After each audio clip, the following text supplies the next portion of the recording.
Screenplay time. 3 பேர் 3 situation, எக்கச்சக்க தடங்கல்கள், நிறைய திருப்பு முனைகள்.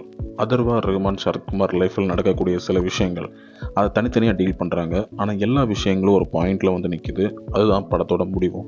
இந்த தடங்கல்களை எப்படி சால்வ் பண்ணி வராங்கங்கிறது தான் நிறங்கள் 3 படத்தோட கதை சுருக்கம். இதுக்கு மேலே கதையை பற்றி சொன்னால் இருக்கிற கொஞ்சம் நஞ்சு சுவாரஸ்யமும் இல்லாமல் போயிடுங்கிறனால இங்கே நிறுத்திக்கிறேன்.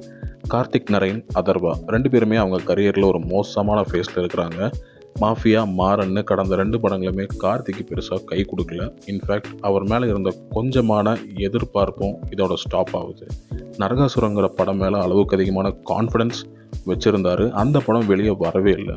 இதுக்கிடையில் கௌதம் மேனன் கூட சண்டை வேறு. கோயின்சிடன்ஸாக என்னன்னு தெரில, கௌதம் மேனன், கார்த்திக் நரேன் இவங்களுடைய நரகாசுரன், துரோண சித்திரம்னு 2 படங்களும் ஷூட்டிங் முடிஞ்சும் பல வருஷங்களாக திரைக்கு வரல.